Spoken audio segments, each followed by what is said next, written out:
Right, you know what time it is. This rapid reactions, a whole lot of topics, a little bit of time. Jake, the floor is yours. All right. We recently told you that Zion Williamson was done for the season, but today his stepfather told a local New Orleans online show that he expects Zion to play before the Pelicans season is over. Drink, what gives? The play-in tournament. I think I'm I ain't even trying to take a jab. I really think that's what it is. Because I think the organization, right? The Pelicans organization is like, Zion is done for the season. He don't seem to be interested playing, whatever. He's not going to be healthy enough to play. I think the inner circle of Zion is saying, if we make the play-in tournament, he could be healthy enough to play in that tournament. So it's like it's kind of a play on words because it say done for the season. But how long is the season? Are you talking about the regular season or are you talking about the totality of the season? It seems like the organization is focused on the regular season, whereas the inner circle is saying the postseason is possible. If we get into the play-in tournament, maybe he could come back, et cetera, et cetera. So it just seemed like a disagreement in words between the organization and Zion's inner circle. After Monday practice, Brooklyn Nets superstar Kevin Durant said he believes the Nets season was derailed by his knee injury he suffered in mid-January. Do you agree with him? I think so. I think the bigger point is this sounds like kind of like a statement of like surrender almost. Like, yeah, the season was derailed. Yeah, and that's it. We can't do it. Like, I mean, you're not the Lakers. Like, the Lakers probably most likely ain't going anywhere. They're going on vacation in a couple of weeks. Maybe next week. I don't know. But the Nets, they still got somewhat of a chance. But like, I mean, I do agree with him. His knee, definitely the biggest factor, but there also was more factors, whether it's Kyrie and a vaccine card, or Ben Simmons is back and James Harden. The list goes on. But his knee injury definitely was the biggest one because that's when they struggled the most. St. Peter's Peacocks continue to face upheaval following their run to the Elite Eight. Three of their key contributors, Doug Edert, Daryl Banks III, and Matthew Lee, will enter the transfer portal. You think any of them will head to Seton Hall to get back with their coach, Sheen Holloway? Absolutely. If I had to do probability, I think two of the three end up at Seton Hall. Here's the deal. You went from St. Peter's, and we didn't even know you used the Peacocks into the Elite Eight. So you going from there to the Big East and Seton Hall, which is a team that's taken very serious in the Big East, and the Big East is taken very serious in college basketball. So, yeah, two out of three of these guys will be following shall I say former head coach? Maybe head coach. They'll be following their ex-head coach over to Seton Hall. Is how I look at that one. Baseball will allow pitchers and catchers the option to use signaling technologies this season as the sport continues to make it harder for teams to steal signs. What do you think of this idea, Jay? At first, I kind of was made me a little queasy, but then after the fact, I started reading a little bit. I was like, yeah, you know what? I like this because I think what it will do, not only would make it harder, it should make it impossible for teams to steal signs, but if they got somebody in the back room out here hacking. Hopefully we ain't got to deal with that. But I think more than anything, this should also lead to the game moving a little bit quicker instead of like doing the hand signals and the shaking heads and all this. And then you can't get on the same page because you're worried about that dude at second base stealing signs. And you got to come out there and do, mound visits. I think not only will it make the game cleaner, but it should make it a little bit quicker as well. And that's something baseball, they trying to work with that too. The Eagles and Saints made a trade on Monday that included only draft picks. Saints now have 2 first-round picks in this year's draft. They got the 16th and 19th picks. They also got a 2022 6th-round pick. Meanwhile, the Eagles now have the 18th pick in this year's draft, plus a 2023 first-round pick, a 2024 second-round pick, and they get a 3rd-round pick and 7th-round pick in this year's draft. Drink, I need to find some Advil because that was a lot, made my head spin. Please make it make sense. Listen, look, all the audience got to worry about is this. What the Saints, so they got more picks because they need a little more, and the Eagles got a higher pick.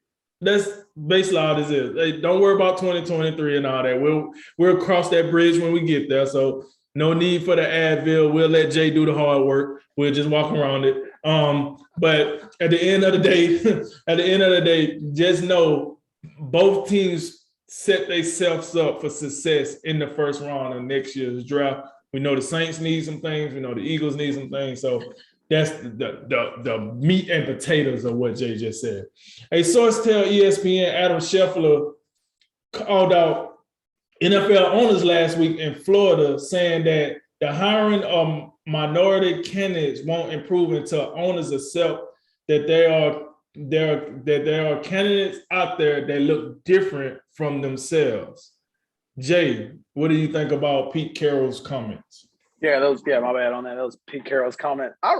Pete Carroll's lucky today that I didn't want to get back into this whole Brian Flores story that keeps progressing where now we're mandating all these things, because Pete Carroll ought to be quiet. Pete Carroll really wants to help, if he really wants to help, diversity, equity, inclusion, and whatever buzzwords, and Pete Carroll should quit. Because if there is, look, you know it and I know it. Pete Carroll, one of them dudes who out there, he done got a little stale. He been living off that one Super Bowl for almost going on 10 years now. So if there's one guy who ought to, pack his bags, move his stuff out of his office, and give it to a minority, it should be him. He should say, I get telling these people, set the example, show us how it's done. He should start. Oh, woman. Tom Brady has come out of retirement, but his longtime tight end Rob Gronkowski isn't ready to commit to playing this year, according to his recent comments to TMZ Sports. Do you think Gronk plays this year? Yes. This is like, listen, Gronk has not been the guy that just do everything status quo. Like, let's be honest here. We know how Gronk get down. He's pretty unique. He's eccentric. And he's going to do things. To answer your question, yes, I think he will play. He will commit to the team when he commits to the team. And please and believe they would accept him whenever he decides to commit to the team. As long as Tom Brady is the quarterback there, you could probably pencil in Gronk, unless he just really done with football. And I've yet to see that right now. So, yeah, I think he'll be there. The Detroit Lions have acquired outfielder Austin Meadows from the Tampa Bay Rays in exchange for infielder Isaac Paredes and a draft pick. Is this a clear win for the Tigers, Jay? Yeah, I think so. I think Austin Meadows, he's done some things for Tampa Bay the past few years. I think he's made an all-star team. I think he had over 100 RBI last year. And I don't even know if this makes sense. Like, Paredes in a draft. I don't even know who Isaac Paredes is, but I think the article I read listed him as a light hitting infielder. That's a soft insult when you call somebody light hitting. It means they don't hit. So Austin Meadows is legitimate. I think he's gonna help Detroit a lot. I don't know. Maybe this is a case where Tampa Bay, they just feel like they have to trade a guy before they come up, for a big payday. But yeah, I think Detroit won that trade. Speaking of trades, we'll go to the NFL now. On Saturday, the Dolphins trade wide receiver Devontae Parker and a 5th-round pick to the Patriots in exchange for a 3rd-round pick. Is Parker coming to New England a big deal, little deal, or no deal? It's more than no deal, but it's not a big. So, yeah, I guess I'm going to go with little deal because I think Devontae Parker can play.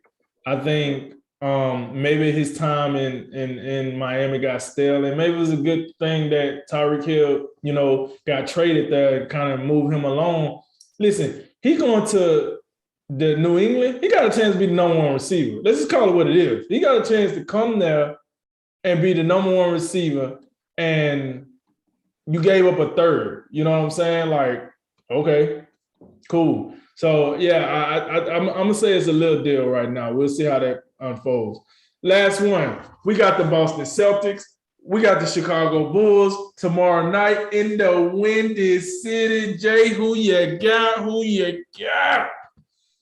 I've been picking against the Bulls all year. I'm going to give them this one. Bulls win this one. They show us that they're ready for the playoffs. Bulls win.